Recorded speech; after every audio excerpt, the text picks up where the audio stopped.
Let's see. Let's see what you got. I'm turning the captions off.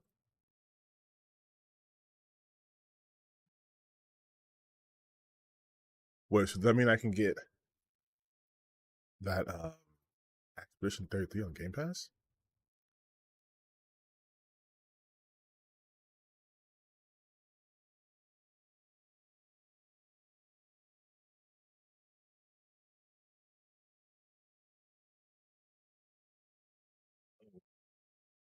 I'm sorry I looked like this. I just came from the gym. Like, straight from the gym.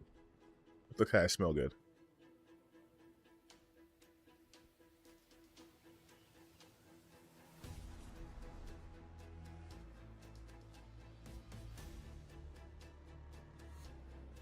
I've been good. Well, I still lie. I've been very, very, very sick. You can probably still hear a little bit, but it's been clearing up. So I can really do more things.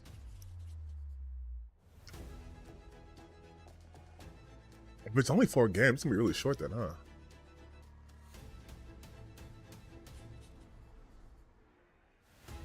Nah, but they're gonna do a stealth drop. Watch. Watch. They're gonna do a fucking available right now. You gotta do it. Start of 2025 with the stealth drop, please.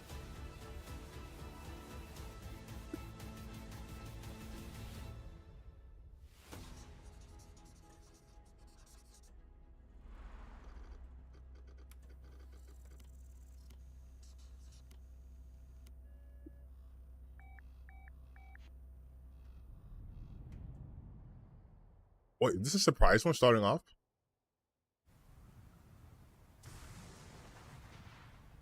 It's like Lost Odyssey, kinda.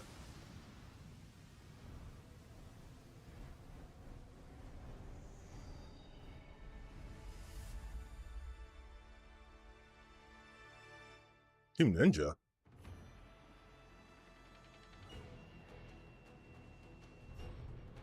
Wait, what? Are we doing Ninja Gaiden? Like a new one? こんにちは、超えてくもゲームスチーム忍者の安田文彦です。今日は皆様にチーム忍者が長く大切にしてきたアクション Okay, so Ninja Gaiden's coming back を発表できる機会を in 3D. とても嬉しく思います。早速ですが、こちらをご覧ください。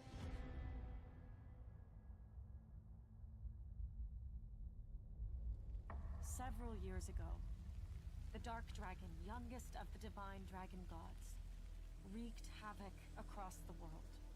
The plot was ultimately thwarted through the efforts of a sole ninja. However, Yes, Ninja Gaiden. husk remained, and from this husk fell an endless downpour of cursed rain. The abandoned Tokyo continues its struggle against chaos to this day. Infiltrated the facility.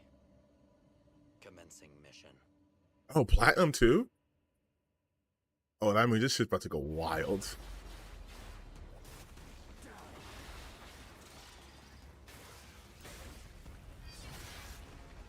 Alright, well that's not Ryu Hayabusa, so is it like a lineage thing? No escape.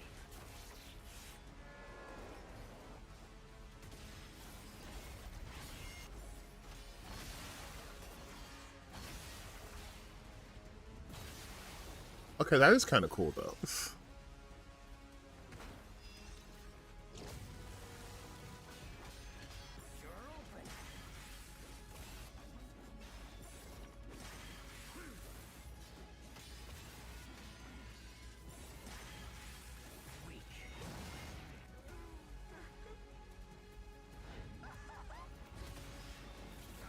So it looks like, just from appearance, your normal katana is used to pro combos, it's probably like build up a meter or some shit, and then your big blade is used for like death blows type shit. Type shit. Whatever your clan is plotting. Oh, he is there. Are they doing like a Devil May Cry type thing with like different chapters for different characters? So you've come, Raven. Fuck off, Hayabusa. I will execute my mission.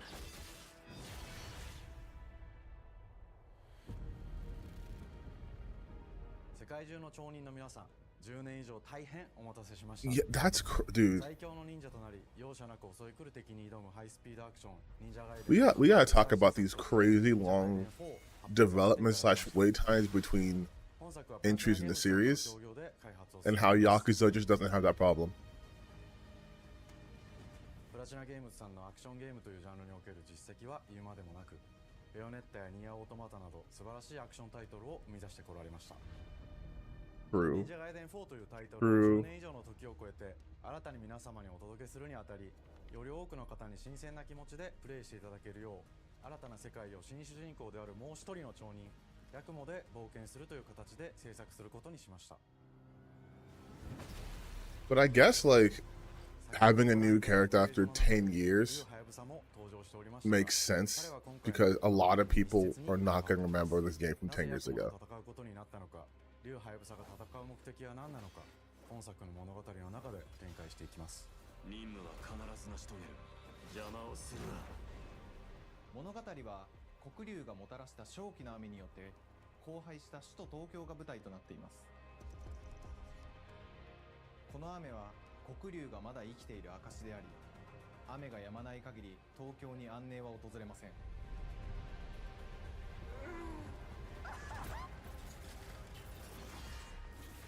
今作の新主人公であ I る want to see if I was ハ right ヤブサと対をなすカラス一門に所属 about the するヤ swords. クモが首都東京で黒竜を倒し、この世界を晴らすため戦いに身を投じます。 Also, these are the most like intense like close-up shots just to introduce like a developer. そこにさらに危機を感じさせる要素として呪いやより混沌とした景観のデザインを取り入れています。ステージプレイ中に街が呪いの影響を受け、ビルは崩れ、道は歪み、ヤクモをピンチに陥れることでしょう。舞台となる東京はとある出来事によって街全体が崩壊し、魔族やヤクモと敵対する勢力がひしめき合う状態になっており、環境全体がプレイヤーに牙を向くように感じられるはずです。 Yeah, but get to the combat. Get to the combat. 危険に満ちたステージを忍具やシリーズおなじみの体術など忍者アクションを駆使して乗り越えていくことになります。 Listen, as long as I can is in a drop, we're good. 爽快なシチュエーションを多く追加しました。これら以外にも様々なシチュエーションやチャレンジ、隠されたアイテムなどを用意しており、ステージが進むごとに上がっていくテンションにも驚いていただけると思います。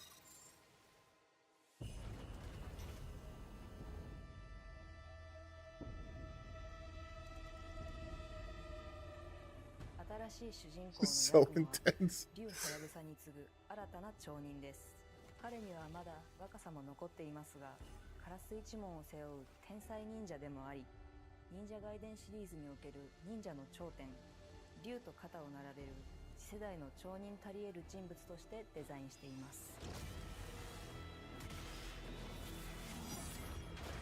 そんなヤクモの前に立ちふさがるのは Why Dragon Order? 東京の治安維持組織であり、黒竜の封印を守る竜神島や現世に蔓延する人ならざる者妖魔、そしてもちろんシリーズおなじみの魔人も登場します。また現時点では公開していませんが、 You can't reveal details. At least reveal how the combat works, please. I want to make sure if my assessments are right. 続報 I に need to ご期待 know. ください。従来のシリーズからバトルスピードをさらに加速させ、目にも止まらぬスピードで敵との攻防を Okay, this has got to be the point where they talk about it. God damn, Jesus, G, they weren't kidding. が使える新要素、結節忍術ヌエの型を駆使したダイナミックな攻撃によってこれまでから大きく進化した一対他の戦闘を可能にしました。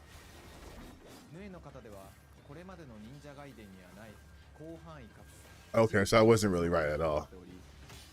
It's not a different kind of sword, it's a technique. 一気に覆すことができます。もちろん1対1の戦闘における比率も健在です。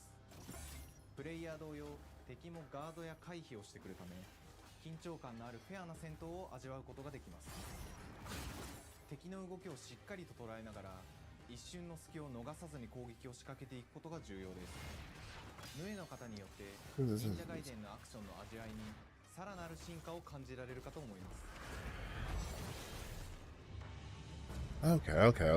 I thought it was something completely different. に関しては手触り、バランス調整など細部にわたり日々議論させていただき、 But I'm sure you got to build up some kind of meter or some shit to just pull that off. You can't just like 本 fucking 作の主人公であるヤクモは竜とは一味違う悪 do it 魔を有 willy してい nilly. ますが、その中でもしっかりと忍者ガイデンらしさを感じていただけると思います。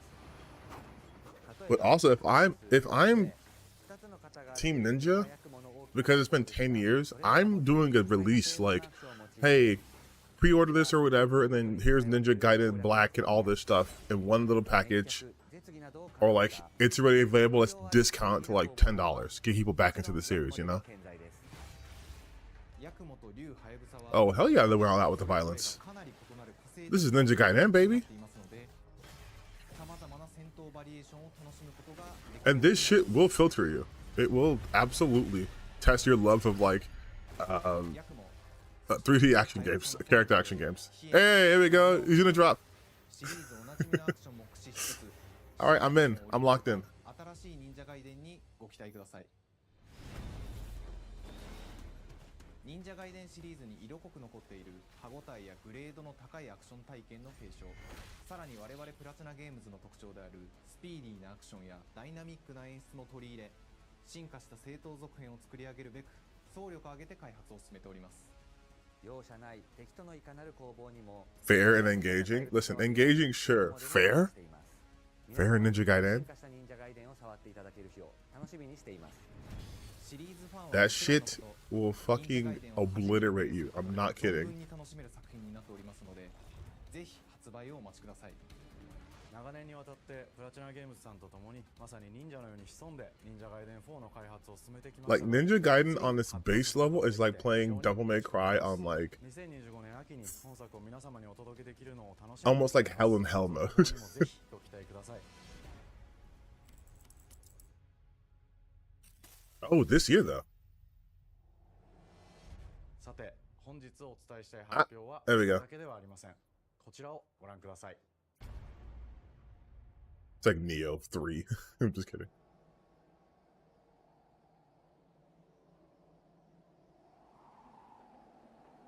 Oh, they remade it.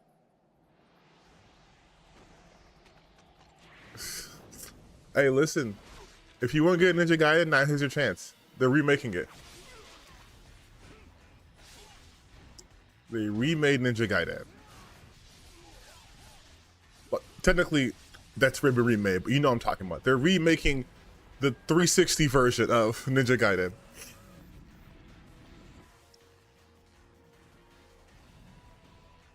My path leads through the land of the dead.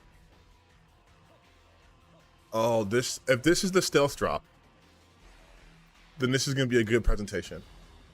You have to stealth drop a game now. After Hi-Fi Rush did it, you got to do it, bro. Especially the beginning of the year. Start the year off right, Xbox. Be smart.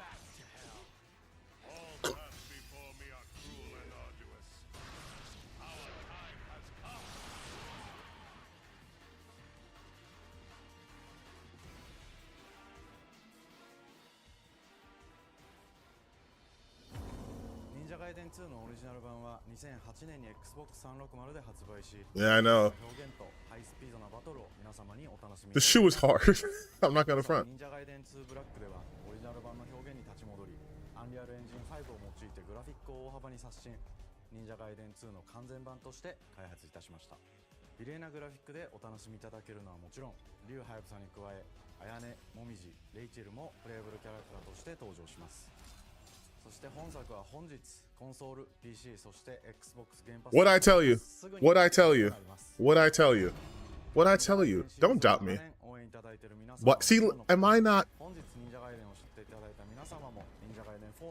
Am I not smart when it comes to this shit? This is just marketing 101, baby. You build that synergy up. You release it today. You stealth up. You get the excitement. You get everyone back into Ninja Gaiden. So that way, when the Game Kitchen version comes out, the 2D sprite one, there's already people focusing on Ninja Gaiden. It's back in the public consciousness. And then later in the fall, this one comes out. It's perfect.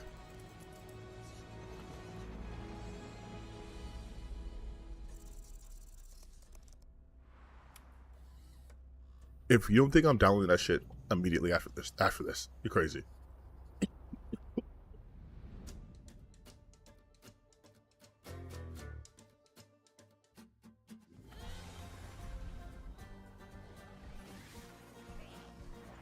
I also am looking forward to this game. I know a lot of people are like, "Oh, it's woke." And people are obviously stupid. Welcome to Compulsion Games here in Montreal, Canada. At our studio, we care about world building, and we treat the setting almost like a character of its own. From the magical noir of contrast, Hey, you know what? the alternate history we have few. I'm gonna say something that might be a little controversial, but and this is me changing my opinion on something, my stance on something.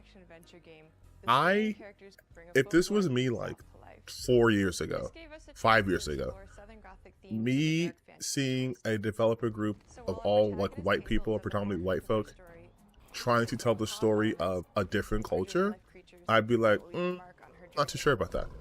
But then I play a game like Ghost of Tsushima, and it's like, okay, it could be done respectfully.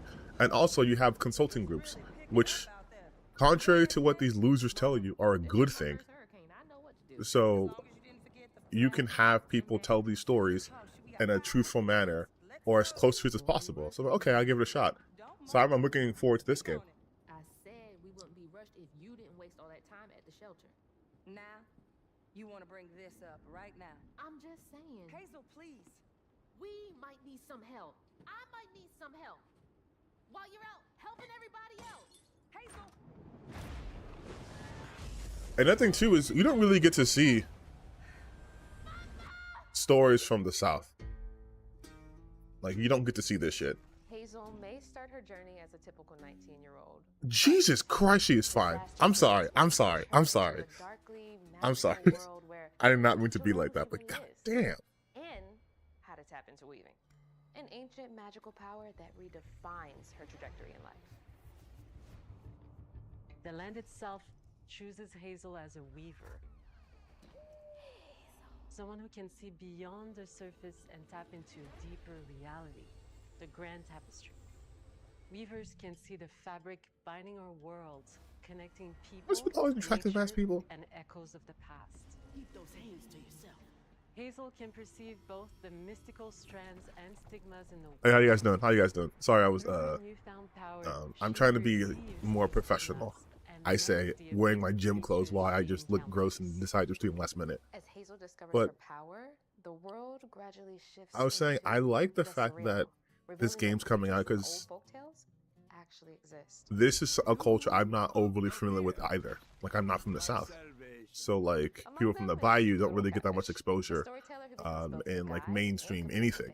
So to have in fact like a whole game coming out based off of their folktale and their local legends, like that's super cool. Meeting Catfish marks the true beginning of Hazel's journey. All of Hazel's arsenal and powers are designed around textile crafting. But you got after your start. It's okay. You can always replay this when it's over. It'll be a VOD. I'll leave it up. Two weaving hooks and a distaff. All you did was miss me perfectly predict exactly what was going to happen starting with Ninja Gaiden. Blending the traditional craft with mystical elements. Hazel engages with the world through a variety of movement abilities. Those abilities also help Hazel progress on a journey. As her journey unfolds, Hazel will master new weaving abilities, using them to traverse the world, conjure objects, and confront adversity. Big ass car. Combat is about understanding and adapting to different enemy archetypes known as Aints, the manifestations of corruption Hazel encounters. These haints trap Hazel in combat until she unravels them, destroying them in the process. Each Aint has its own unique moveset, strengths, and weaknesses that you'll need to learn and adapt to.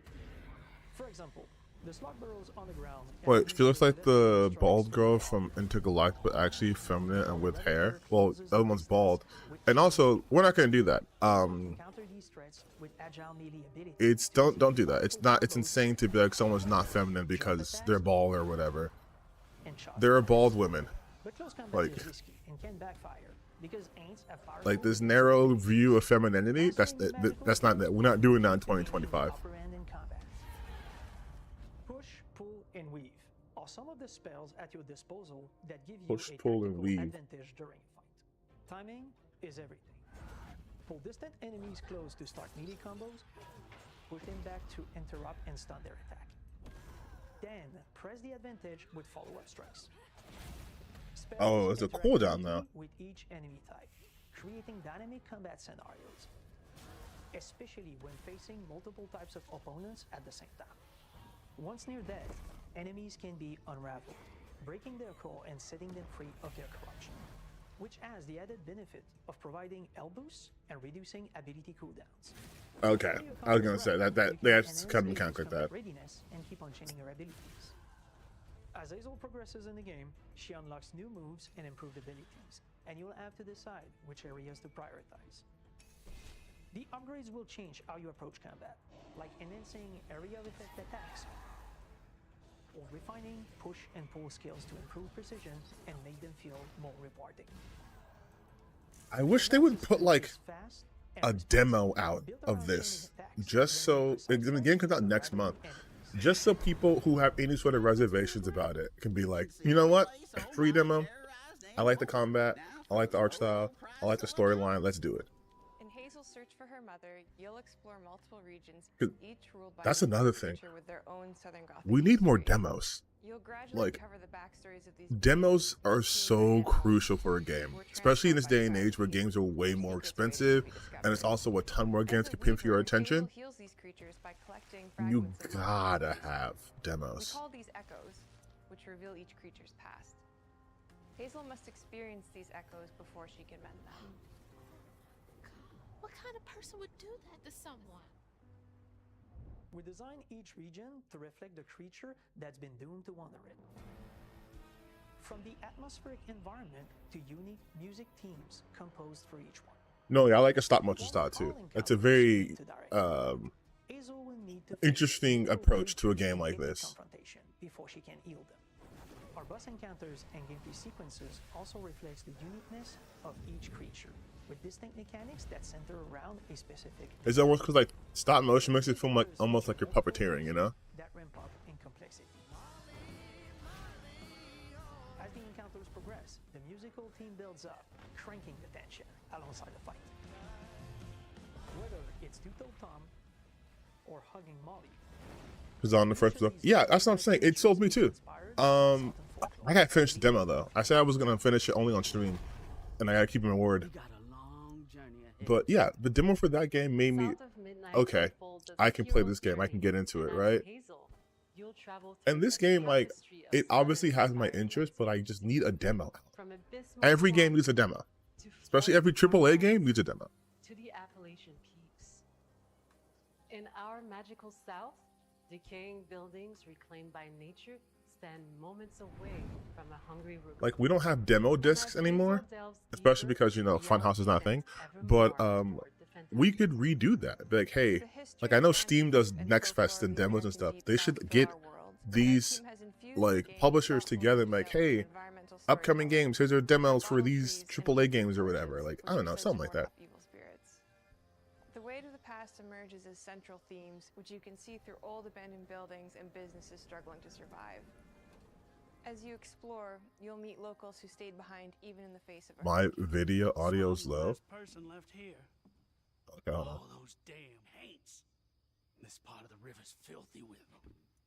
Artistically, we're staying true to our moody compulsion signature style. How's that? I'll put the captions on But too. this time, we're using a handcrafted approach inspired by stop-motion animation. I just didn't want to Allows our like team to drown bring a out. distinct personality and Be drowned tone out, to but every prop and character.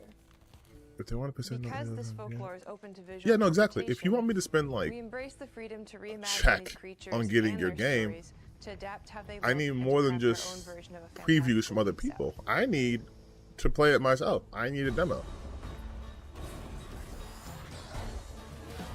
Because even if this game is on Game Pass, not everyone in the world has Game Pass, right? Craft around central themes. We're lucky to have talent across all our disciplines that collaborate to give South of Midnight such a unique personality. We hope you enjoyed this deep dive into South of Midnight. We're thrilled to announce that the game will launch on April 8th, and pre-orders are now available on Xbox and Steam. I thought it was in February. Did he get pushed back?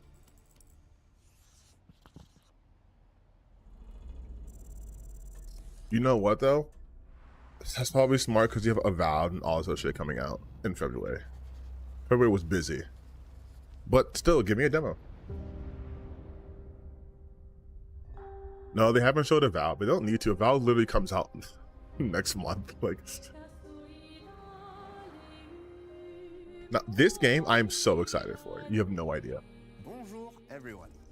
We are Sunfall Interactive and welcome to our manor. Manor? Damn, y'all French. We are a small studio based in Montpellier, France, working on our first game, Clair Obscur Expedition 33. We get a mansion. It's a turn-based RPG set in a fantasy version of late 19th century Belle Epoque France. Here we are. Our grand adventure in game development actually started as a solo passion project. I wanted to create something like the JRPGs with turn-based combat I grew up with and loved, but that fully leveraged the latest tech, refresh the genre with new This is giving me and took place Lost Odyssey vibes. And if you guys have not played Lost Odyssey, you need to go play Lost Odyssey. I turned to a programmer and you will get it. Guillaume and I started trading ideas right away, and that quickly turned into trading files back and forth. Soon, I was creating the first prototypes of the reactive turn-based system, combining real-time. Also, can I just say it's crazy that these people are speaking in their second language, right? Like, we felt we had something both we don't do this in challenging America. and fun. As Tom and I went back and forth and iterated on game elements, a vision started to come together, and I shared it with an old friend from university. Guillaume and I are both passionate gamers, and when he described the project, I quit my job the following week and joined the team without hesitation. Because I believe that in video games, success always starts with a strong creative vision. And we had that. Lost Odyssey. 3 core elements. I've been begging for years to let it be free from Xbox 360. Remaster it. Please put it on PC. Please put it on PC. But this game is like it's already scratching that itch for me. We founded Sunfall Interactive on these tenets: a group of friends with a shared vision and the drive to make something great. This too is your legacy. But also in that game universe, I'd be Every dead great RPG by is 2 a years. compelling story. And Guillaume and I spent 4 years intensively developing and refining ours. And that started with the hook. 67 years ago, a massive slumbering paintress and a monolith appeared with no warning. Once a year, the paintress wakes and paints a number on her monolith, and everyone who has passed that age is erased. Every year that number ticks down, and everyone dies younger and younger. Expeditions depart to kill the paintress, determined to fight until their final breath, but none have Like, ever returned. that's such a Ours crazy was cool concept. Expedition 33. Like, right, you already have like a built-in dramatic, pull right there, and also a ticking time bomb. Like, Guillaume and I knew early on that we didn't want to focus on good versus evil. like you die either way, but like might as well got fighting, right? Yes, are flawed, but who care deeply about each other. And conflicts arise because they have different perspectives on what needs to be done. I'm sorry about earlier. We wanted our story to feel dark and mature, with adult characters who feel like real people with real experiences. I'm always missing something that everyone else just gets. The heart of the story is about overcoming an existential threat while struggling with loss and grief. And it's rooted in the characters' relationships. You tell me that's not to each other Robert and to Pattinson, though. themselves. You tell me that's not Robert Pattinson. Tell me, what are we gonna do? In a world like this, how does one stay hopeful or make peace with their fate? What duty do we owe to each other or to ourselves? These questions are deeply personal to me, and they permeate the story behind the story. Know that Lumiere fights with you. Tomorrow comes Expedition 33. The characters all have their own motivations and perspectives. Gustave and Lune are deeply invested in the expedition, even if they fight all the time. To them, the mission is tied not only to their family, it's central to their identity and purpose. Protocol doesn't cover every contingency. You know that. Contrast that. I think that's Charlie Cox, right? The darkest days have already happened. What are the stars whispering to you? Actually, I'm the one whispering to them. It's something my dad and I used to do. And Maëlle, who cares more about really living her life, not just living longer. Gustav, are you real? It's not all dark, though. Along the way, they meet various colorful NPCs and recruit Monoko, who is a friendly but kinda bloodthirsty philosopher and a fully playable character. He has a really cool battle mechanic where he can turn into the enemies he defeats. What are you doing? Just need your foot. Aha! That's a cool character design. He's very, very old and has seen many expeditions come and go. He is a Jet Troll, which are a group of playful beings. Yeah, I mean, listen, without getting into politics, because you know me, I'm afraid of politics on my channel. But the thing is, other countries do have issues with women, but the issues aren't the same issues as ours. Like, we can't even stand them being visually represented in games unless they look a certain way. Is that powerful? He will be your mount and help you travel to secret corners of the world. See, I'm saying, this is like Lost Odyssey vibes. You can unlock abilities for him to access new areas of the world and find exciting secrets. I'm strong, but I'm not that strong. Everyone has their own reason for joining the expedition, and each of them has their own story arc and resolution that we think players will really connect with. In addition to a strong narrative, we had Music. a vision for our own take on the genre's core gameplay. Our reactive turn-based system takes the traditional And the music too, baby. mechanic we love and adds real-time reaction, which gives combat greater Like, that's intensity. crazy damage, by the way. During enemy turns, you can negate all damage by dodging or parrying at the right time. But balancing turn-based with real-time mechanics took a long time to get right.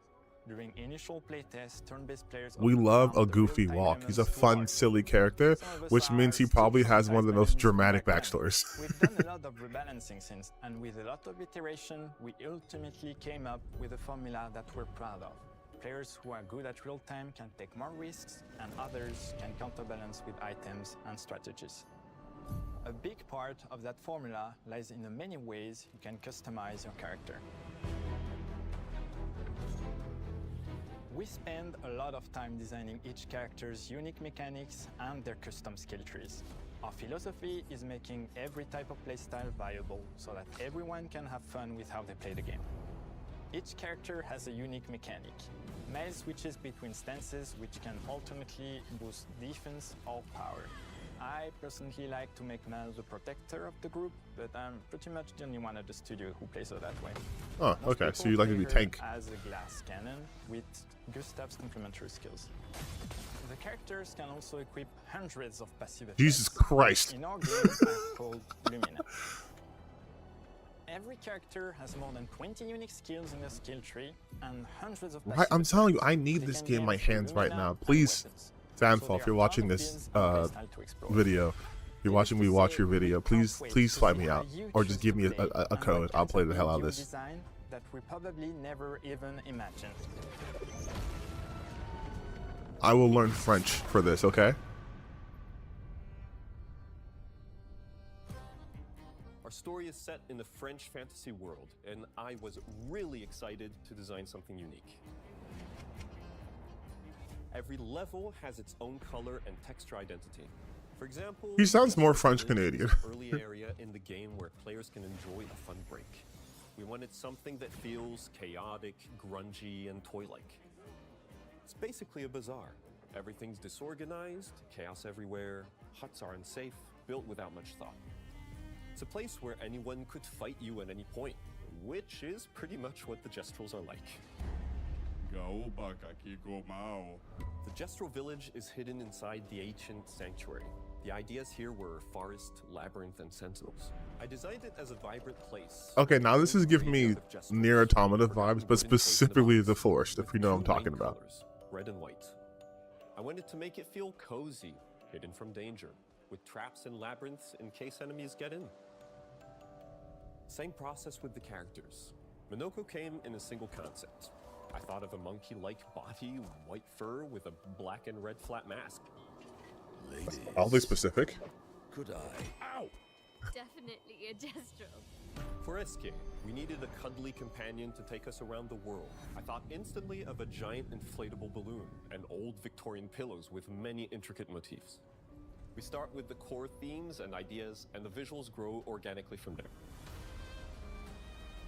From the very start of the project, there was one thing that we absolutely wanted to bring back from older JRPGs. A feature we really loved, but is very rare these days. A completely map travel? 3D and navigable world Yeah. map. Yes, we've got a world map. And it was a real challenge to create, both artistically and technically. And it ended up a lot bigger than we expected. You'll definitely need SK's help traveling around. Dude, that looks massive. They weren't kidding. Though, as there's a lot of side paths and entire hidden levels. If you want to fight the toughest bosses of the game, you will have to explore. Good luck. I mean, that's classic JRPG though. The super bosses are way out of the way. Poured our hearts and souls into this game for the past 4 years. That's why we're delighted to announce that Expedition 33 launches on April 24th. What? On Xbox Series X and S and is available day one with Xbox Game Pass. Bro, that is so soon. Game and follow us for more info. We are super excited to That's invite you into less the than world 3 of months from now. 33. We are a Hell small, yes. passionate team. It's our debut game, and we can't wait for you to discover our story, our world, and our take on the turn-based genre. On behalf of everyone at Sunfall, thank you for joining us. Tomorrow comes. Demain viendra. Tomorrow comes. Demain viendra. Demain viendra. Tomorrow comes. That's sick. Bro, that's... If I get to start off with South of Midnight, I can definitely beat that before that game comes out. I can go straight into that. Okay.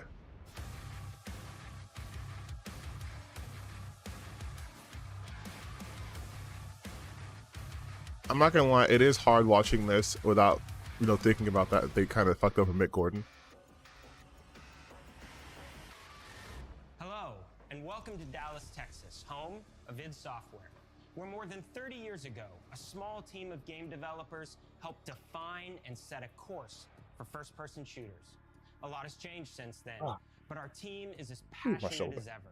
And the most important values at the core of our games, innovation, craftsmanship, and performance, remain a priority for us to this day.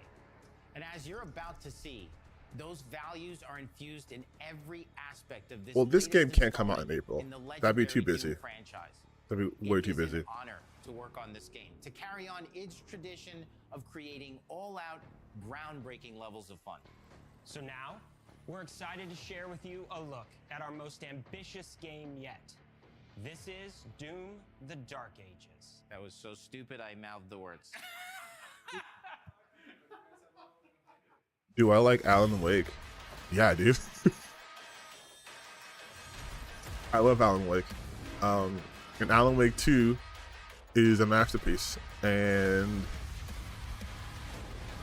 I like Alan Wake. In Doom: The Dark Ages, I also love you Night feel like Springs. the super weapon in the center of a medieval war against hell. Set in a cinematic sci-fi fantasy world full of I'll tell you something though. About Doom. Let me be a little on topic here.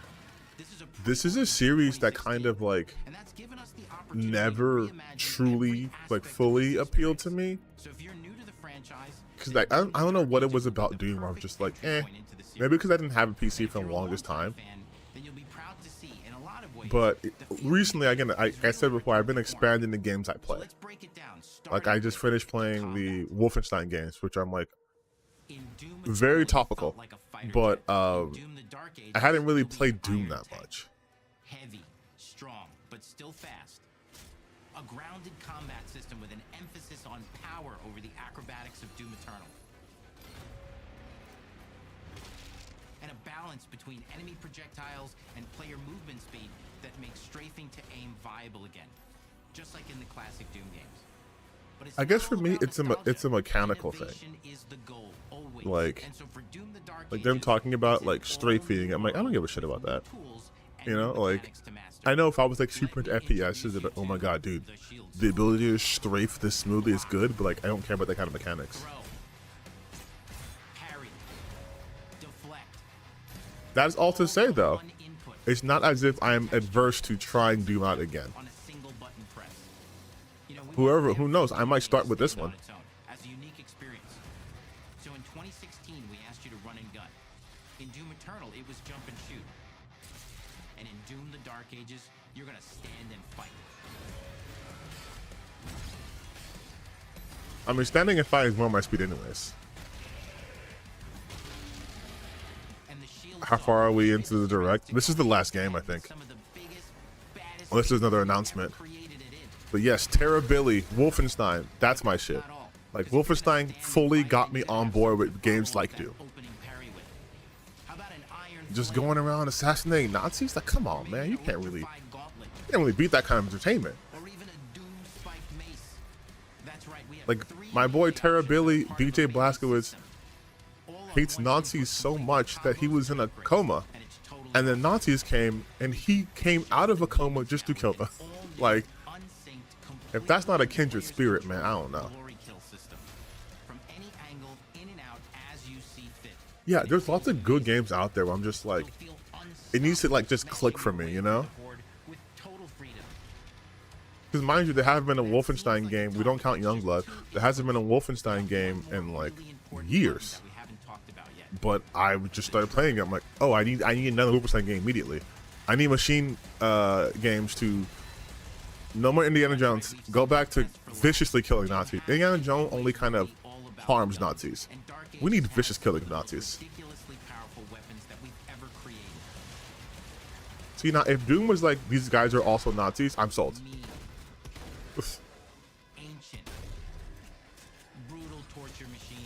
I don't know if you guys know this, but I'm not a big fan of Nazis.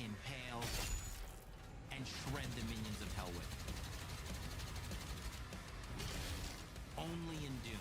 That's the mission statement for the design of these never-before-seen, insanely fun-to-use tools of mayhem that only the Slayer has the power to wield. See, my question though is, even though I didn't play Doom a lot, I am familiar-ish with the lore. Isn't there original lore for Doom that basically we try to tap into a different energy source on like Mars or whatever, and then it just opened a portal into hell? Because if my understanding of that's correct, then doesn't this kind of change it up a little if it's been going on since the Dark Ages? I mean, obviously the weaponry probably makes it, the Dark Age is probably not the literal Dark Age. Now I think about it, it's probably just like the Dark Age in this game, which is probably still very, very advanced.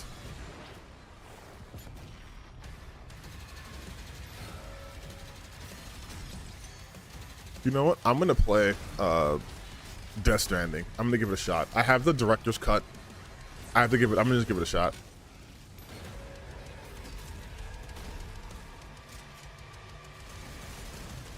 The clip of the disturbing scene, the woman was. Oh, are you talking about the lady with the face in Wolfenstein? What games have been announced? They announced Ninja Gaiden 4 and Ninja Gaiden 2 Black Remake, which is available now. I'm going to download after this. And then they announced, they didn't really announce, they just showed South of Midnight and then Expedition 33. There's only 4 games they're showing. We finally have for you, you've been waiting for 2 games now, to get in and pilot your very own 30-story Atlan, which is a mech. It's the size of a building, it's powerful, and you can beat giant Titan-sized demons to death with your gauntleted fists. And if that wasn't enough, we also have for you your very own fire-breathing, Gatling gun-toting cybernetic dragon. Neither of these are one-and-done features either. They have a full suite of abilities and even mini-bosses. The spectacle is epic. The Power Fantasy is unlike anything we've made it in. And the combat systems behind these features are deep and tons of fun. And as cool as all that is, we know that fans... You know what it is? I just realized. ...expect more than just great combat this is... through the experience. So we're This is like if you like monster trucks. This shit is all, you're all about this, right? If you like monster trucks and like destruction derbies, which is nothing wrong with that, but this is more for me, this is the monster truck destruction derby type game, which I'm not super into. Because I know on paper this is cool. Being in a giant mecha punching a demon is inherently cool. But it's just, it's not speaking to me the way like South of Midnight did, or speaking to me the way that Expedition 33 did. and smash your way through environments full of Which is fine, because like I always say, there's a game for everyone, but not every game is for everyone. or destroyed. Now let's take a closer look at just one of the many missions you'll experience in Doom the Dark Ages. In this level, you will meet the enemy at the gates and save a city from certain destruction. Yeah, this looks like a meta album for sure. For sure. And yeah, Death Stranding. That's why I want to play Death Stranding 1, because Death Stranding 2 looks more interesting to me. But I want to know the story fully, so I'm gonna play the first game. With any gun you choose. Explore what is I like the how this is largest Doom. I'm play talking space about Death ever in a Stranding. Doom game. Discovering secret caves and dungeon-like mines in I will say, search of vital it is inherently cool to have a gun that shoots skulls. Like that's sick. I'm not gonna lie. who you fight, and the objectives you pursue. It's a Doom sandbox full of war and riches. Once you've broken the enemy assault, head back to the main gates. You know what'd be crazy though? If it did a Warhammer game. Imagine that.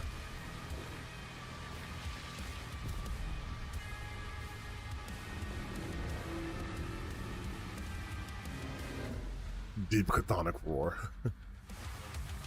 And the soundtrack to your epic adventures will be composed by the award-winning team at Finishing Move, providing you with a metal soundscape that's loaded with guitars, medieval vibes, and pure adrenaline. You'll feel like you're Wait, what are medieval vibes? Are they gonna play like a lute? What's happening there? Speaking of that legend, the story of Doom the Dark Ages, like everything else in the game, is big. It's a summer blockbuster event with everything on the line, and you are the star of the show. Your power is coveted by your enemies and withheld from your allies. With the Slayer imprisoned at the start of our story, the balance of power between good and evil is shifting, and time is running out. It's a new story and the perfect entry point for new players. It's easier to access now as we've taken the narrative out of the codex and into the cutscenes, featuring new characters, old allies, A woman. I can't play this game now. Women scare me. It's directly into the Doom 2016 Slayer's Testaments. It's an action story worthy of the Slayer's legend.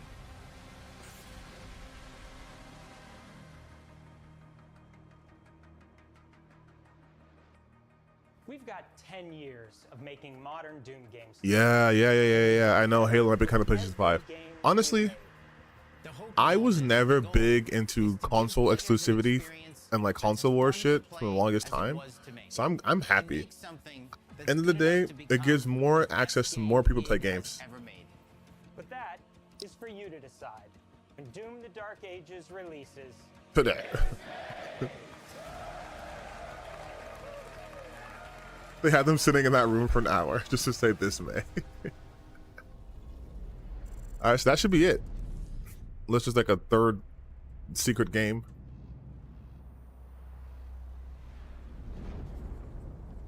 Yes, that was it.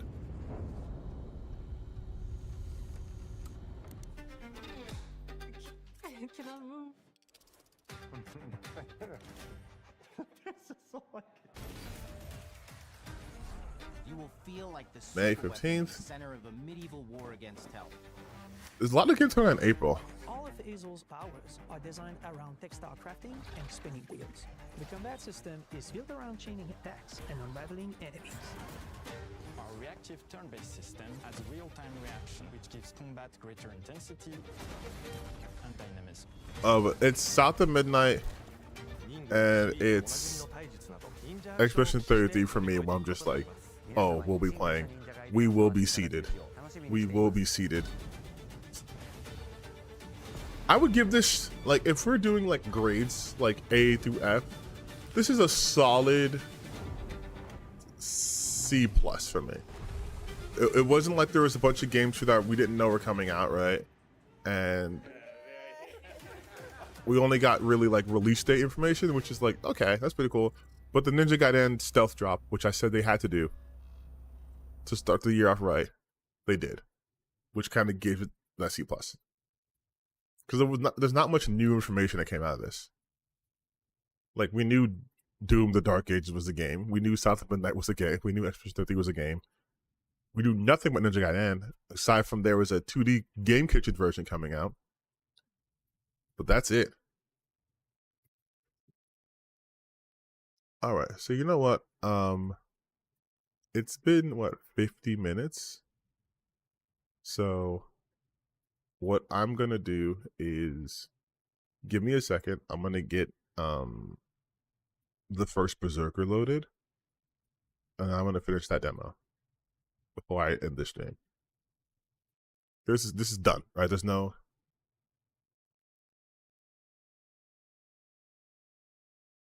Yeah, okay. Give me a second.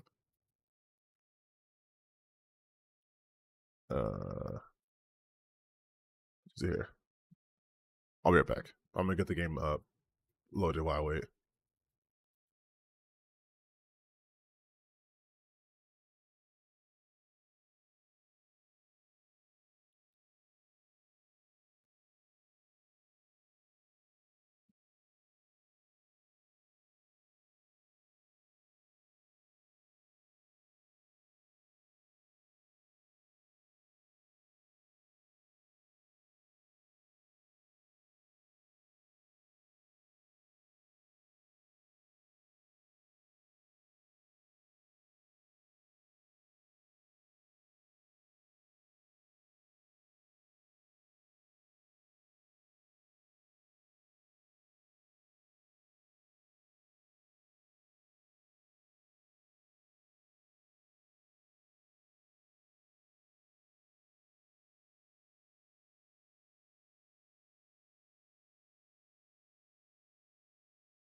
All right, we're back. We're back.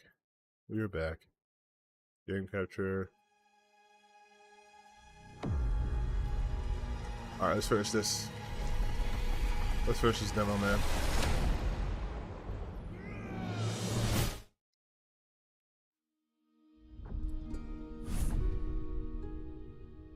All right, what you were talking about? The woman in the red hat. If you're looking for insight to development, I would give it a B minus. I mean, I think, like for me, the overall reason I say C plus is, like I said before, there was nothing new really shown besides the obviously the Ninja Gaiden thing. But I think just having 4 is kind of slow. Do I put on streaming Death Stranding? I don't know. Like, knowing myself, I probably won't stream that game. The games I'm definitely streaming though. And I'm starting it this weekend for sure on my Twitch because YouTube doesn't like it when I stream content. Is Soul Reaver. I'm doing Soul Reaver game on Twitch, and after that I'll do South of Midnight. I'll probably do South of Midnight and Ninja Gaiden. I'll probably start Ninja Gaiden first because it's more available. But I'll do South of Midnight too. May the blessings of the 3 go with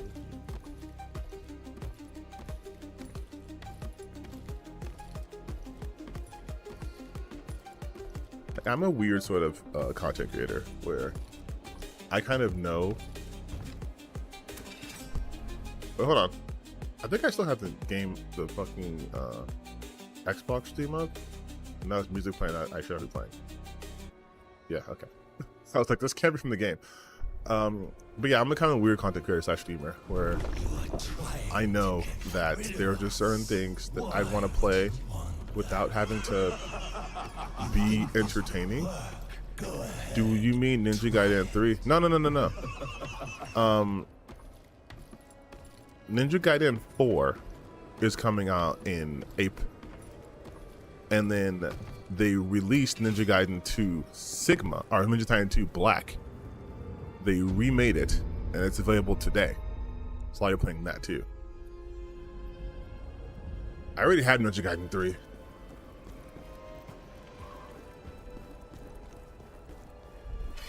But yeah, I mean, I wouldn't even say I am super entertaining now, right? As a streamer, but I'm trying, I'm learning. But there are certain games where I know that I'm not going to be able to engage with, let's say, like the audience while I'm doing it. And I think Death Stranding's one of those games. And I don't think there's really any like entertainment value of just watching me silent for like 30 minutes at a time, just going like, how do I walk? Learn skills. Skill points are used to learn weapon and wait, if it goes to 1 points are returned.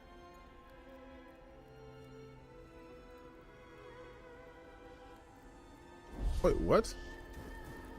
Now I have skill points?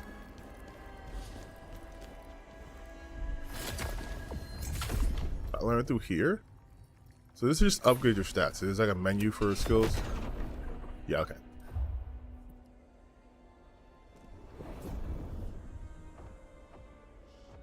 I have 1 skill point.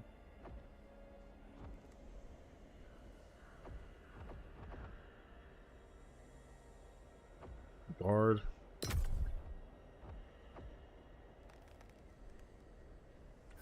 Whatever.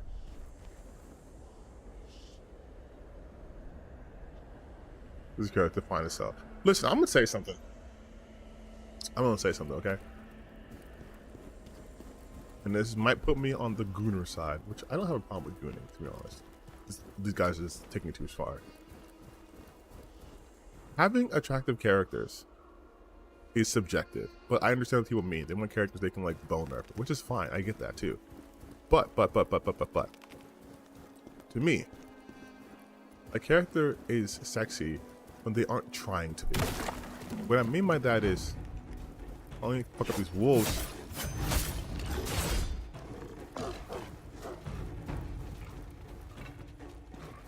What I mean by that though is, for example, I don't think Bayonetta is sexy at all. Like me personally. I know the character is supposed to be sexy, but I don't find her sexy. I think her proportions are super weird. Her body doesn't do it for me. But I know Bayonetta is a sexy character because that's what she's intended to be. But then a character, let's say like Zarya from Overwatch, I think she's hot and sexy because she's not trying to be, but she's confident, she's strong. Or a character like I'm just gonna say Marvel Rival character because I've been playing Marvel Rivals way too much lately. But those guys are built to look a certain way. But even still, like Sue Storm, hot, right? But Sue Storm's not supposed to be sexy. She's a superhero, but she's hot. Black Widow, hot. But again, their character isn't about being sexy. It's about being a kick-ass spy who can have like murder 20 guys in a row. So for me, I like competency. Also, I did not read a single thing Ashing said.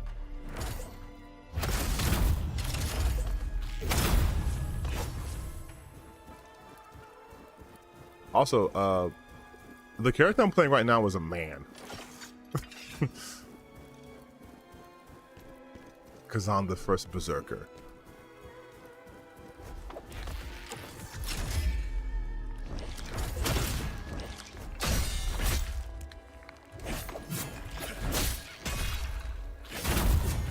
I gotta heal.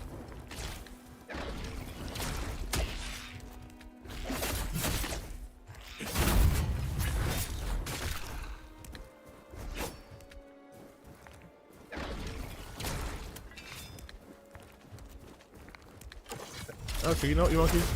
Oh. Oh, the wolf too? God damn, where are these wolves coming from? Did not need it when it becomes a problem. Yeah, like, again, there's nothing wrong with hot, attractive characters, people. We're human beings. We like watching hot people. It is what it is. Like, we like that. You know, some people which I pretend that I'm into it. We like that. That's why movies predominantly show people who are considered to be attractive by a large majority of people. However, those can't be the only requirements for like a game or like character design, right? Because then you lose out on cool character design. You lose out on different sort of expression. And also, and this might be, again, controversial. This might paint me in a bad light. I don't care. I think, especially what these gooners talk about and these anti-woke people, their definition of sexiness starts and ends with anime. Like 100%. And this is from someone who loves anime. This is from someone who's literally playing an anime-style game right now. This is from someone who can, as a TikTok, that's an anime-focused TikTok, right? Like, I am an anime fan. Their expectations of women is to be anime proportions. They want you to be built like a One Piece woman. They want you to look like a doll all the time, or it's not sexy. That's why they'll say stuff like, oh, Western women are gross and nasty and sweaty and nasty and disgusting and look like men, because they don't look like giant 12-year-old girls with gigantic titties. And that's literally all they want. That's why they were gooning hard over. That's why the whole thing in Melanie Mac popped off, because she wasn't a fan of First Descendant, and like it's over sexualization of women. Yo, these monkeys are fucking me up. What the fuck? God damn, I haven't lost to a single boss more than like twice, and these monkeys are ganging me.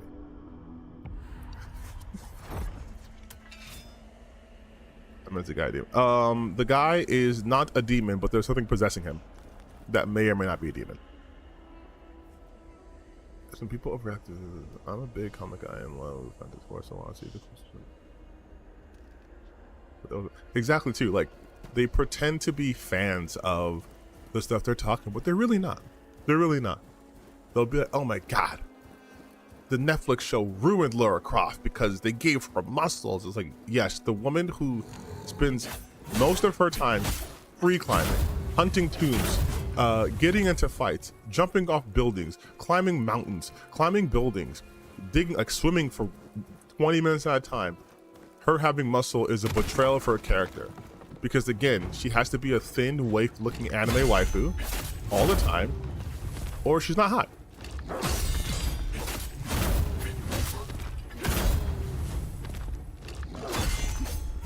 And because another thing they'll do is they'll be like, oh, well, Lara Croft's supposed to be sexy. I'm like, no. Sexiness is a part of her character. But Lara Croft is more than just a pair of titties. Lara Croft is an adventurer. She also has moral dilemmas. She also has anxieties. She also, you know, has to learn to be more confident. She's a complex individual. But they reduce her to just being hot. If Lara Croft doesn't have giant polygonal titties, she's not Lara Croft. And it's like, even though the more recent games have done more to flesh her as a character, they're still like, no, her titties have to be huge. Otherwise, how is that Lara Croft? How can I expect her as a woman if her titties aren't the size of mountains?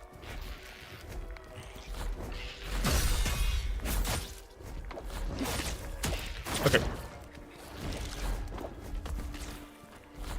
Hold on, I got lock in on these monkeys. Which is a sentence I didn't think I'd have to say ever in my life.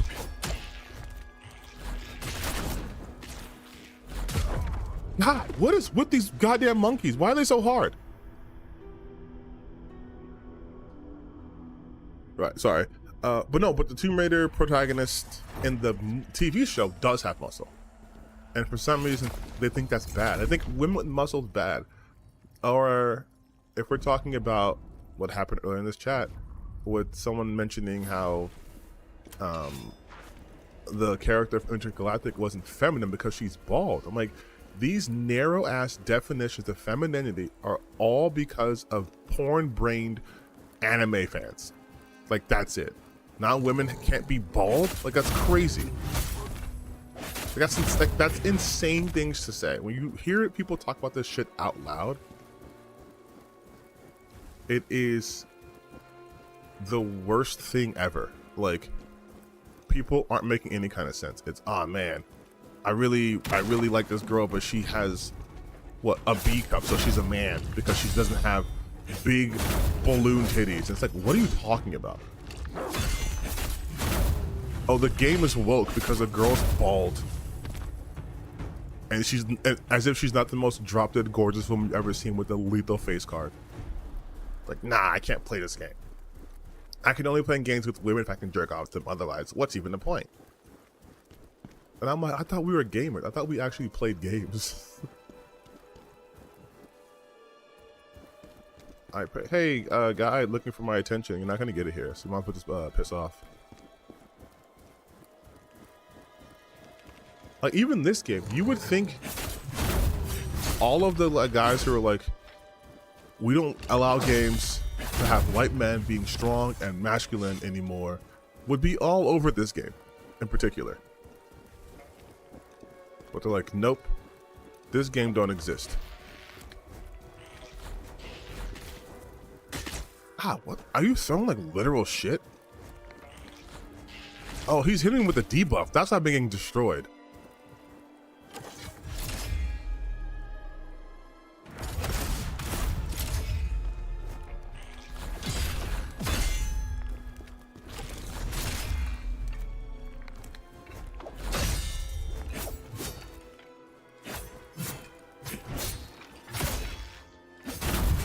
Jesus fucking Christ. They were debuffing the hell out of me. That's why I was getting my ass handed to me. But like, they'll pretend that like games like this don't exist. It's illegal for First Berserker to exist because he's a white guy and he's strong and competent. And the woke mind virus won't let this game happen. Meanwhile, this is my second time streaming this game, and I'm pretty confident none of the usual suspects have even mentioned this game because they're talking about Code Violet. Because the developer who just drums up controversy to get attention said that they didn't want to put it on PC because they don't want people to be like modding it, being vulgar and shit.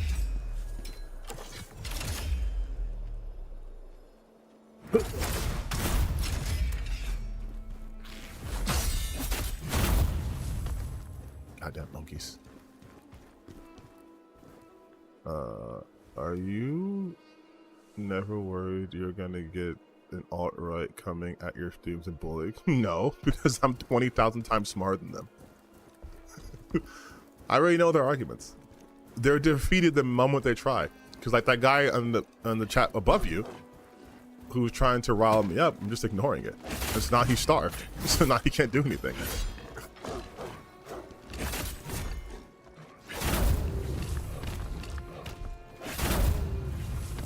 Like, unlike these guys, I'm a real gamer. I already know the strats. I'm speed running through bigotry. I already know what they're gonna say and do.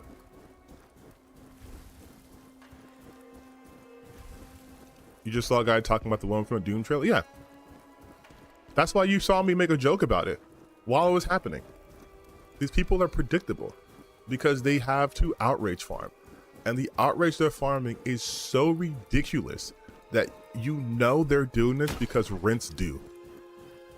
And they have no other skills and no talent. There's no way anyone cares there's a woman in Doom. There's no way.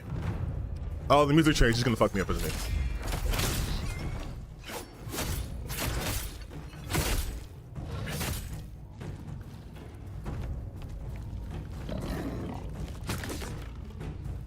If my time playing Sekiro's taught me anything, its boars are dangerous. But I will be on guard. But yeah, these people are not serious people. You can't come to me and tell me you're a big tough gamer guy, or if you're an alt-right person that you're the superior race and all this shit when you shit your pants because you saw a black person on screen for 3 seconds. Like, you can't tell me you're tough. You saw a woman and now you have to make 20 videos talking about why DEI has ruined your ability to talk to women. Like, it's sad. But not in like a I feel bad for them type of way, because they're miserable people and they know they're miserable and they want to just spread misery. And I think the best thing to do with these guys, honestly, is to consistently make fun of them, because that's all they want is people to engage with them and validate their feelings. And no, their feelings are invalid. Did you see the Phantom Blade Zero trailer? Just watching it in my jaws on the floor. I didn't see the new trailer. I remember the game from its first appearance though. I have been keeping my eye on it because it's surprisingly not a Souls-like. So I was like, oh, that's crazy. Like, we were playing a game that's not Souls-based? Awesome. The YouTube is filled with grifters and the positive ones are drowned out. Yeah, the unfortunate reality is YouTube, much like Twitter, much like Facebook, oh, hold on, wait, anime moment. Blonde guy with big sword.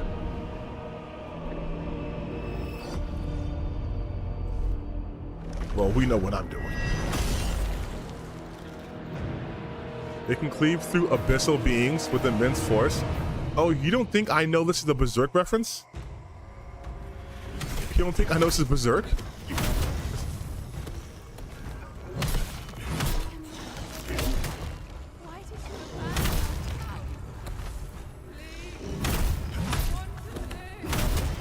Hey, these guys are a lot stronger than they should be. After I beat these guys, I'll read the chat, but I'm in a lock-in right now, you guys. I'm locking it right now. Plague?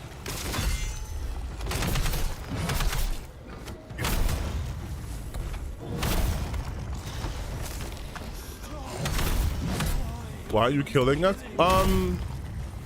Because you're trying to kill me?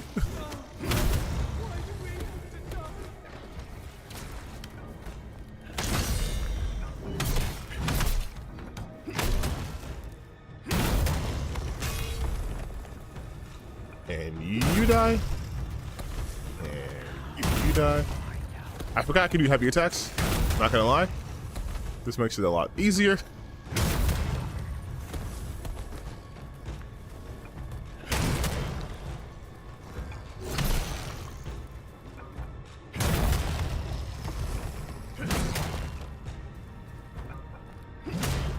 I think I got the range on this.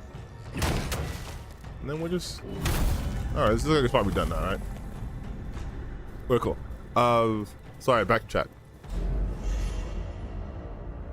I was watching content like this and stopped because Outrage Machine and all of them are the same thing. Yeah, it is a good thing you stop watching it. The Outrage content, the Grifter Outrage content farm, is one of... The best way I can think of it is if imagine a bird chewing something, then vomiting it into another bird's mouth, and then that bird chewing it and vomiting, that bird chewing, vomiting. It's a never-ending cycle of bird vomit, where one person parrots. Ah, you see what I did there? One person parrots another person's talking points, and that just gets spread throughout the machine. So you get nothing different. You can watch a Smash JT video and get the same thing from a Hypnotic video, get the same thing from an Indiamon video, get the same thing from a Veridark video, get the same thing from a Manimac video. Like, it's the same thing over and over and over and over and over and over and over, because it's like once one person marks the outrage, they flock to it, no matter what it is. Smash JT is trying to talk about how Alana Pierce didn't work at Santa Monica Studios, as if she wasn't there for 4 years. As if she didn't like famously leave Funhouse to go to Santa Monica Studios. And their reasoning is like, oh, well, I never saw a credit for her. It's like, you don't have to see someone's credits for them to work at the studio. Games get canceled all the time, B. Or could have been a game that they haven't announced yet. Like, that's how things work. But Smash JT made a video on that, which my boy Airbag told me about. And then I went to the comment section and Hypnotic was in it. So Smash JT makes the video and now Hypnotic's in the comment section asking questions. It's all this loop of stupidity.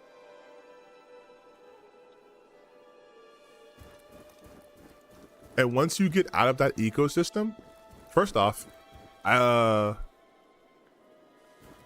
V&K, I can tell you straight up, you were miserable. You were miserable when you were listening to those people. And all people want you to do is stay in that misery and anger. Because once you get out of that ecosystem and become a healthy individual, you can't go back. Like, you can't go back. And yeah, I know, I follow Alana. Not in a weird way, like I follow her channel and stuff. So I know she left because she take care of her father who was sick in Australia. But yeah, but she had time of leave from Santa Monica Studios, the place she worked at for 4 years. But yeah, like you can't be a grifter. You can't be in this cycle and be healthy. Look at what all the information is coming out about them. Look at what came out about like Razor Fist. Look what came out about like John De La Rose, right? Guy's a wife beater. Razor Fist. Lysom Young, let's just say that. Destiny. Like all these people have awful things coming out about them because they're awful, terrible, miserable people. Like Melanie Mack's husband left her for a dude apparently, and she lost her mind and never recovered. Sarah Dark is obviously a miserable human being. Smash JT is so miserable he's getting sued. Like they're not normal people. Big strength.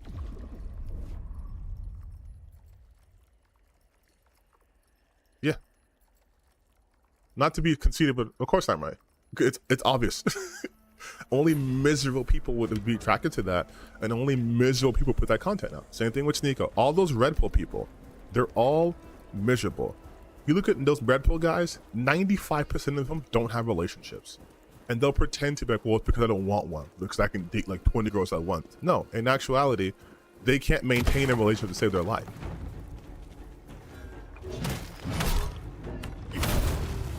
And they're upset about that. They're upset that people who are like me, who are normal, and like can talk to women and have emotions and emotional control, are able to go on dates with women and all this stuff too, and they can't.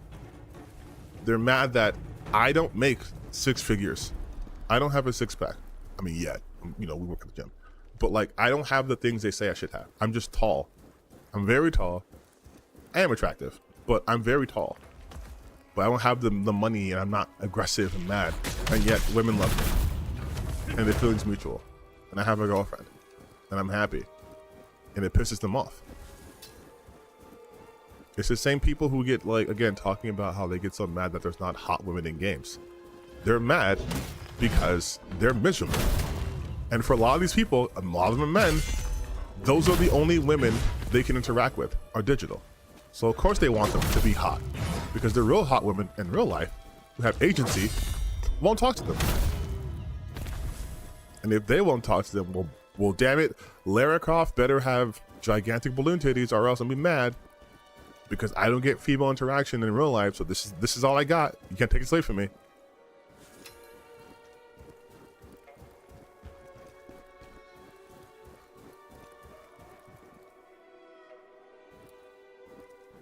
Yeah, you would go insane if you consume that outrage content continuously. It's going to alter your brain. It's no different than someone with, like, let's say like a porn addiction, where the constant consumption of that has altered their brain chemistry to the point where they can't even see women as like people. You know what I mean?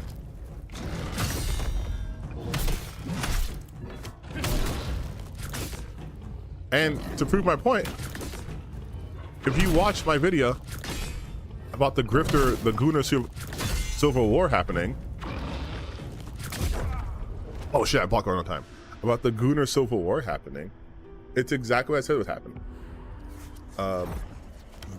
Melanie Mack stepped out of line, and she's a woman, and they went disgustingly misogynistically after her. Like, I even mentioned a couple of things in the video, like comments, but I didn't go all the way through because a lot of the shit was vicious. But it's like, yeah, that's what's gonna happen. If you're a woman and you don't exist how they want you to exist, then you shouldn't exist at all. I think a grifters to stop getting recommended. It ruins my feed. I would suggest you, honestly, self-plug here. Watch my content, and then it'll recommend other content like mine. Or you can watch like Birdman, but he's supposed with a 3. Birdman has really good content. You could also watch like some Hassan Piker stuff. Like, I think in order to not get recommended grifter content, you have to be actively listening for people on like left. Like, you just have to follow more leftist content.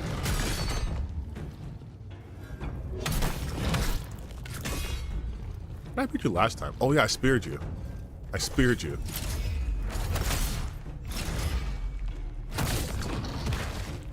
I'm not dying to you. I'm dying to him. I'm not gonna finish this demo. I'm too busy talking. The one between Trav versus Gooners? No. The one that literally, oh, actually, yes, it is Trav versus Gooners, my fault. You're right, yes. That video where I'm talking about the Gooner Civil War. That's a good starting point. Also, I have a whole playlist about just what grifters do. That might help also. Like, I'm not trying to be like a selfish self-plug, but I'm a content creator. I have to do selfish self-plugs, even though you're watching my content right now, which is stellar gaming content, by the way. 10 out of 10. But no, you have to actively, like, intentionally block those accounts, and then also just spam your algorithm with leftist content. Follow women. If you follow women in the gaming space, you'll probably get a lot more anti-grifter content just by the nature of the beast. There aren't that many female grifters as opposed to male grifters, where there's a ton of them. Yeah, and like the Gooners and the trad people are fighting because they have different focuses. And of course they do.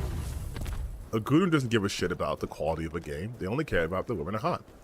And the people who are more traditional are like, well, we want the content of the game to be less graphic and less sexual and less this and less that. And the Gooner's like, no censorship. We don't want the games to change unless the character's on hot. Then we gotta change it.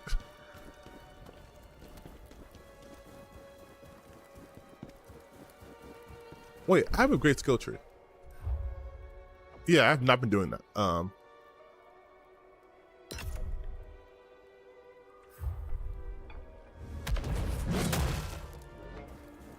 Okay, I'm trying to retrace my steps.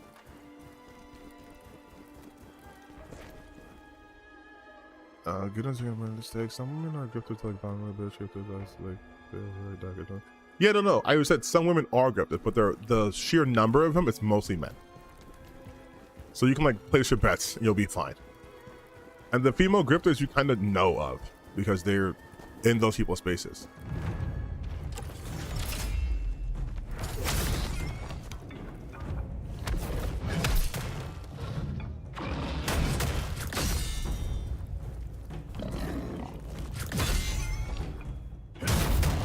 There we go. Easy. The occasional grifter video. Well, so when they recommend the occasional grifter video, okay, so you know what? I'll tell you, like, my algorithm changes consistently because I have ADHD. I don't have that problem. But I do watch grifter content so I can debunk it and so I can explain to people why this is bad content. So I will get videos from like Smash JT or the occasional like hypnotic video, right? But not only do I not fully engage in those videos, I don't want to watch it or whatever, I will go to their channel and then just click on a bunch of their videos to tell them I don't like this, just so it does recommend to me. And then I would also watch more content you like, which sounds stupid, like duh, obvious, but like even if it's not gaming related, if it's like I like movie stuff, here's a movie channel, here's movie reviews, like just really get those guys out of your algorithm.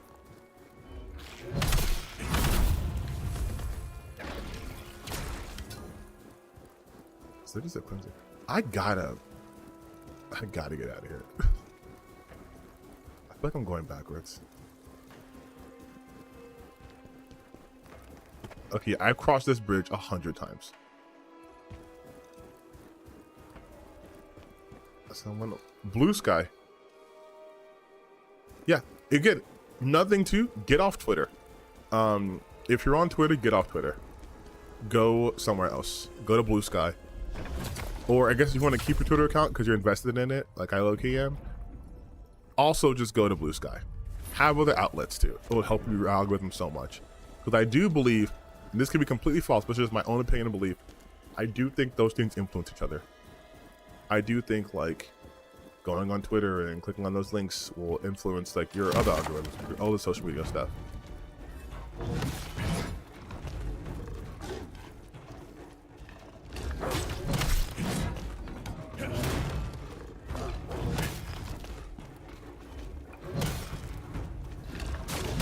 Will you stop? There you go.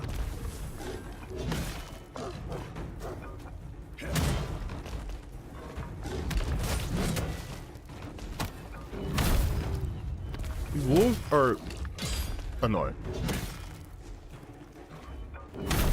There's also gotta be a way for me to quick swap between this weapon and the other weapon. But there's not. That's weird. No, there's gotta be. Gear.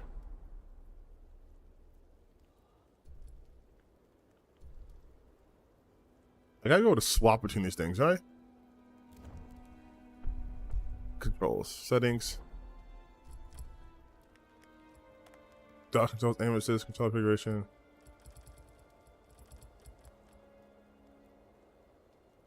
Gear screen. But that's it? I can't like actually... I can swap between skills? Like between gear? That's crazy. Anyways, I like the Black Hokage. Yeah, Black Hokage is good too. Like, there are a lot of good content creators out there that don't engage in slop. Even like the mighty Chief Keef. He's like a YouTuber, black YouTuber who does comedy and stuff. He made fun of anti-grip stuff too.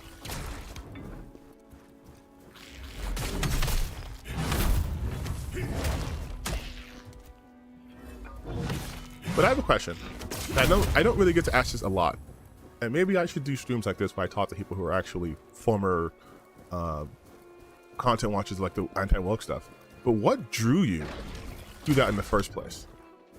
Because I have theories, but my theories are just theories.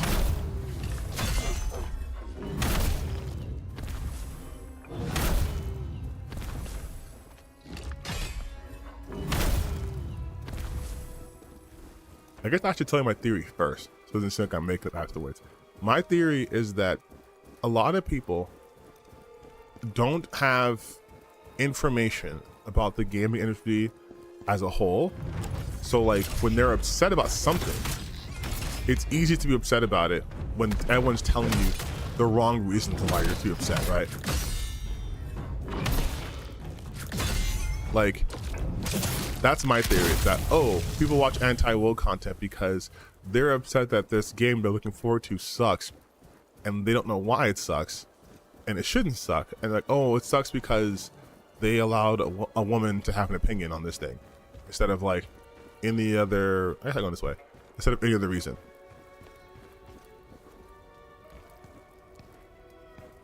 Why do some libs turn alt-right? I can tell you why. It's not that complicated.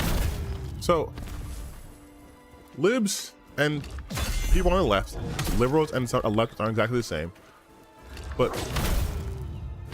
people on the left and libs do a lot of woke scolding. They do a lot of moral superiority, like grandstanding, where everyone has to be these flawless human beings. And if they're not flawless human being, then you're wrong and bad, right? You can't like anything that's problematic. You can't like any kind of content that's problematic. It's almost to a point puritanical. Now, is this the vast majority of normal people who are consider themselves leftists or liberals? I would say no. But on the internet, everything looks like it's everyone, right? The internet is a place where a bunch of vocal minorities can appear to be the majority. So what happens with libs is they will have the same sort of ideals as, like, let's say me and you. Or I say me because I don't really know what your stances are on things. Well, same ideas as me. But whenever they're getting criticized over something, they fold. And the more they're criticized, the more they fold, because their convictions are secondary to their feelings. Whereas on the right, or the alt-right side, they don't want you to be better. They love you being trash. They love you being your most base self, because that's a part where they can reach you. And so they'll encourage you. They say, no, you guys, like, perfect example, when the whole Trump becoming president thing now, there was a banker who was talking about how now he can say the R slur and be offensive and not worry about getting fired, right? So now he doesn't have to be a better person. It's not to be a good person or anything like that. Because he's not going to be, oh shit, hold on. He's not going to be penalized for that. And working on yourself and being better is way harder than people think it is. I'm gonna die, yeah. Like, it's way harder. You know what? I don't know if I'm even gonna fuck. You know what? I'm not gonna play this right now. I can't. I'm streaming, I'm talking, I'm gonna just talk. I tried, I couldn't. Maybe next time. But yeah, so what happens is people have a sort of like a limit as to how much shit they'll put up with. And the issue we're running into is that there are lots of people who don't understand that the part of growth, the part of being a human being, is checking your biases and adapting and growing. The right is easy. It's easy. It's easy to put out content where you're just talking about how much gay people are ruining games. It's easy to put out content where you're saying women being ugly is why things are bad. It's easy putting content or ideas out there where it's just like appealing to people's emotions and the worst emotions. But it's hard to rationalize with people. It's hard to look at yourself and say, this is where I have a shortcoming. This is where I fuck up and I gotta do better. It's hard to be consistent. It's just like going on a diet, right? Like, it's easy to eat candy and pizza and fast food, but it's hard to put that salad. It's hard to, you know, drink water when soda tastes so good. It's hard to do those things.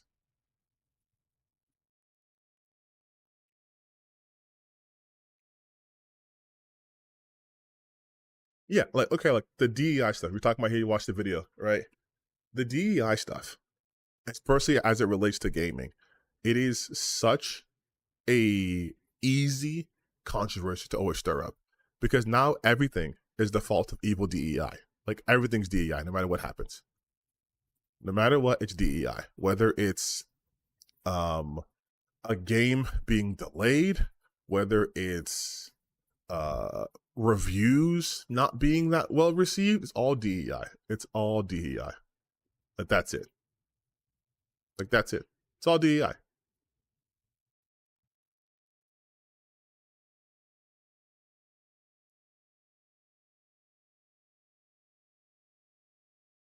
Like here's a comment I got on one of my videos.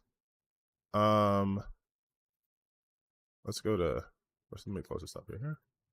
We'll go to gaming phase. We'll do desktop, right? So look at this. This is on my video about the Real Game Awards, which is happening tonight, which I am so excited. But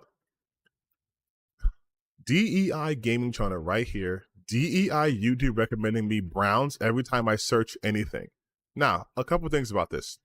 First and foremost, if you're gonna be racist, you wouldn't refer to me as a brown. I'm not a that's someone who is like Latino, which I'm not. I'm a black, so get it straight. The second, DEI gaming channel. How does that work? How am I a diversity, equity, and inclusion channel? It's my channel. Who am I being inclusive of? Where's the equity? YouTube would be inherently DEI though, right? Because literally anyone, regardless of race, gender, sexual orientation, can start a YouTube channel, right? So it makes no sense. DEI YouTube recommending me browns anywhere, anytime I search anything. YouTube recommendations go based off of your own algorithm.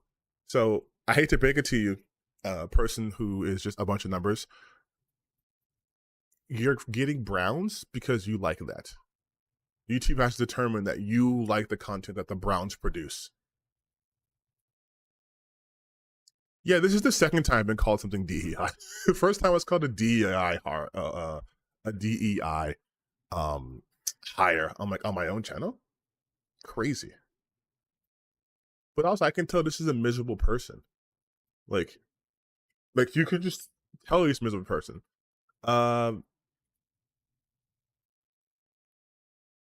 Here's a video I did a long time ago. Hi, it's me, your girlfriend, or 10 months ago. Damn, I had so much less hair. But look at the comments right here. Found the Sweet Baby show. Pretty brave to go from terrible take to terrible take like that. Ham-fisting all these diverse characters. The poorly thought out politically motivated roles, both roles wrong, does the black community a disservice from a non-black person. Quality over quantity, substance before optics. Numbers don't lie when nobody buys your game because the whole of the fan base rejects how you've altered the source material. It becomes bad IP and people reject rotten fruit. They don't bite it. I'm sorry, but your era is up. The world is divesting from ESG and DEI. The pendulum is going to swing hard. My era, what are black people being deleted from the planet? And we're doing a hard system reboot of blackness? Like, and I don't really focus much on the comments. Some of them are funny because they're really, really, really bad.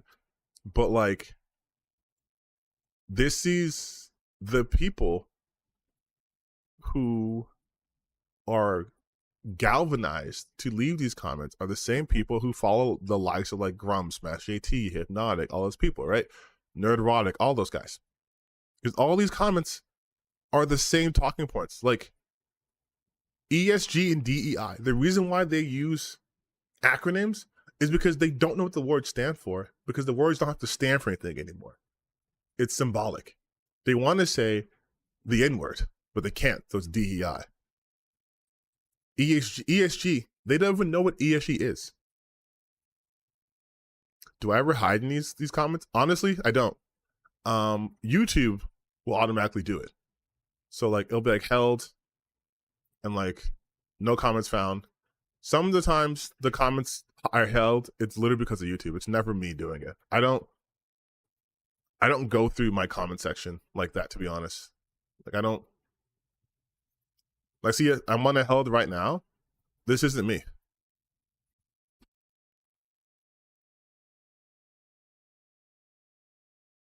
Like this is from 3 months ago, 3 weeks ago. Like I said, I don't be checking comments like that. So I'll approve this. I'll approve this. I'll approve this. But these are like from days, sometimes days, months ago.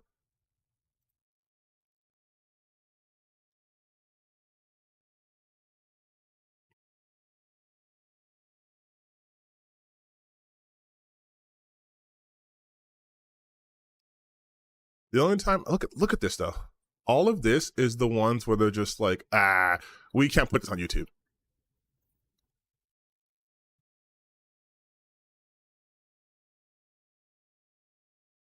Like let's just put this on YouTube. It is. Some is funny though, but yeah, like I don't like if I spent all my time going to my comment section, I would never get shit done. Like this is like.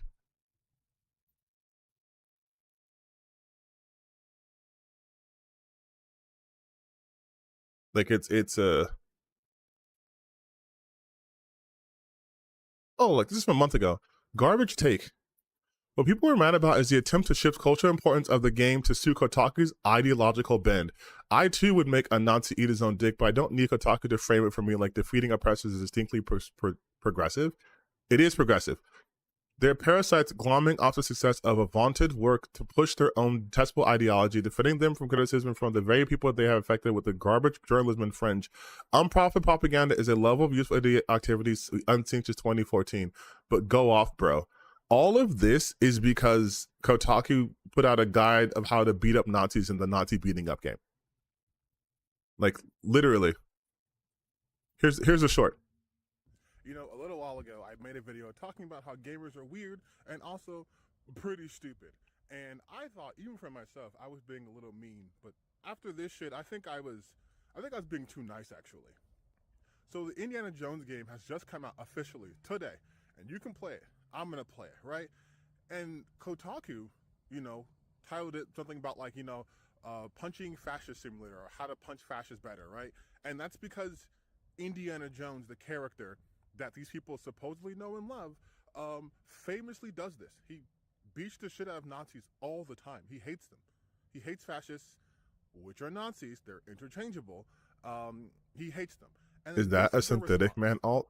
Honestly, like, my God, synthetic man's so pathetic. Anti-woke gamers are truly, truly the dumbest motherfuckers on the planet. Just complete morons who always tell on themselves.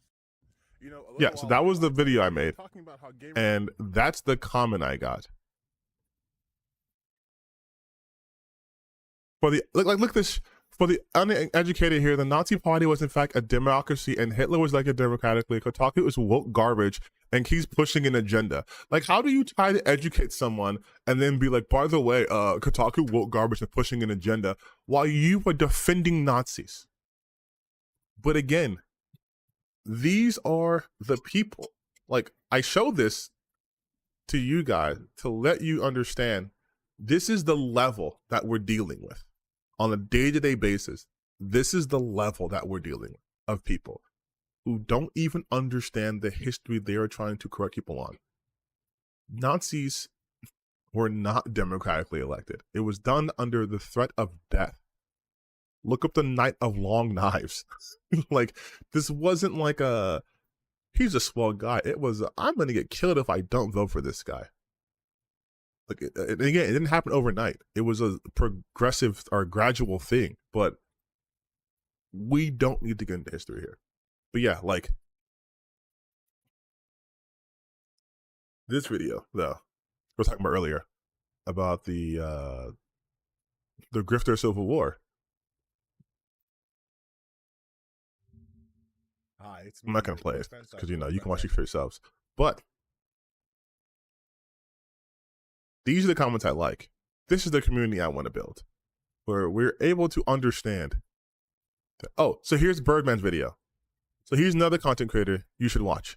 When talking about like he's really good at talking about how people are doing outrage farming, and I think he explains things a lot better than I do. I'm more haphazardly ADHD brain, like going from point to point to point to point to point, where he clearly has like a script, and so he can be more concise. I can't do scripts because my brain doesn't let me do that. I try, but I can't. But yeah, like,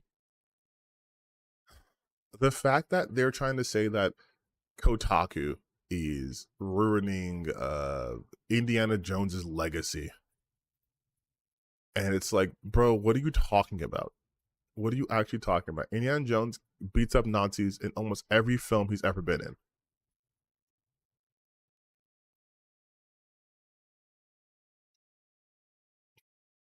But if you look at my dashboard right now, this is how I stay sane. Again, this is the power of ADHD. I don't have to worry about like grifters overtaking my For You page or my homepage, because my homepage has Ninja Gaiden 4 and then Legal Eagle, and then people talking about books, and then here's a Kingdom Heart thing. Here's NBA stuff. Here's some more news, which you should also watch too. Watch some more news. Also, apparently, my video though with the grifters fighting of Civil War was streamed on the Surf Times by Lance, who I have followed for a while. So it's pretty cool that my content got put on his stuff.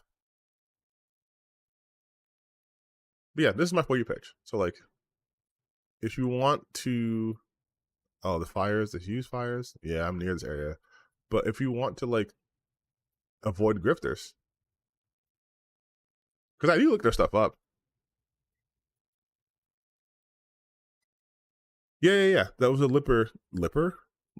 Yeah, that was the video that the Surfs covered. It was crazy. Someone sent me a comment and I was like, what are you talking about? They're like, oh, I came to here after watching the Surf stream. And I was like, that would imply that like I had something to do with it. And they were like, yeah, he responded, he watched TV. I was like, what?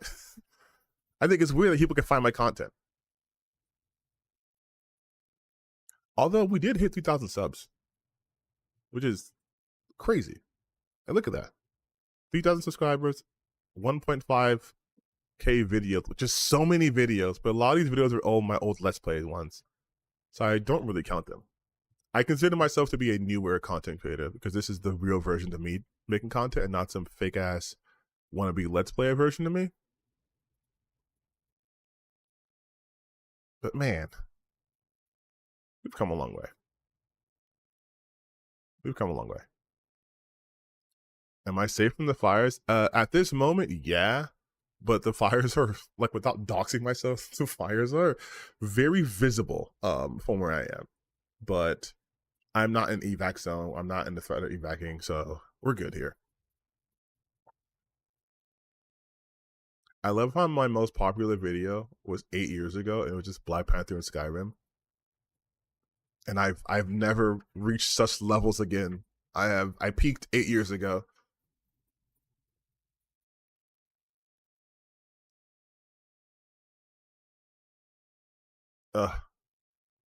But my content is way better now. Also, if you want to see the worst comments I get on the regular, even I made this video 8 months ago. 377 comments, all bad. All bad. This is so, like, when someone asked me earlier, do I ever worry about alt-right coming to a stream of mine and, like, trying to pop off? No. Because they all just come to this video. They all just come to my DI detective video and just live in here. Like, some of these are very recent. Like, I got one for sure that was like a month ago. Sure, I should be able to organize this by time, right? Like, nice dislike ratio. Are you saying you DI detected? Okay, first intro just says it all. You defend Super Inc. basically, and this opinion is terrible. I love this so much. I love how awful and bad they are. Yeah, one was 4 days ago. 4 days ago. You are a joke, pal. 3 months ago.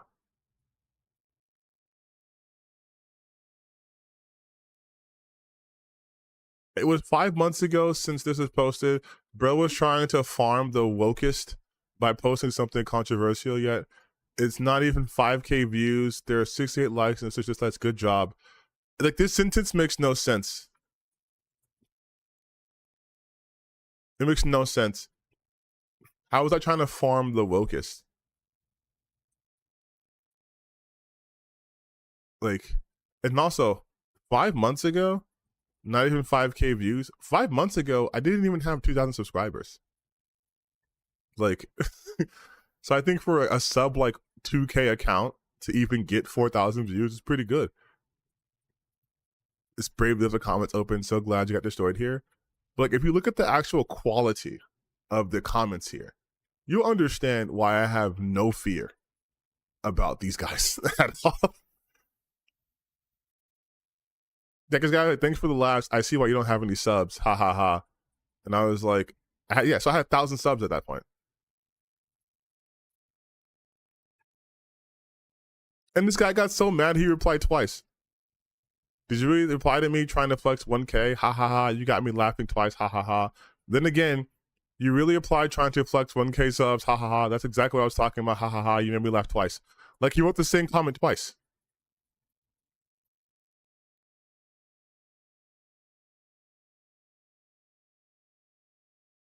Oh, that was you saying it? My bad.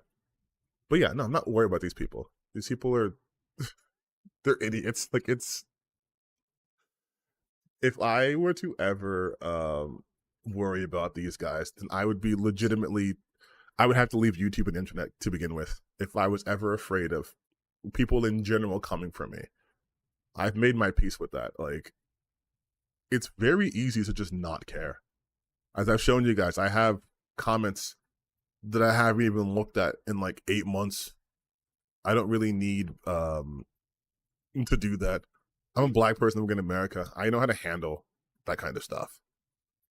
But I need to stop streaming because I have to go to work in like an hour. So I have to change and shower and all that stuff too. I still am smelling from the gym. This is supposed to be a short video. And they're streaming for over an hour. This is no longer the Xbox Direct. So now I'm going to have to edit this and upload just the response to the direct and then everything else later on. But thank you guys for stopping by on short notice. Like I said, I will be streaming on Twitch. I'm the same name on Twitch. I will be streaming this weekend. I will start with Soul Reaver. I'll put it up in my community notes, and hopefully my Discord will be set up by then.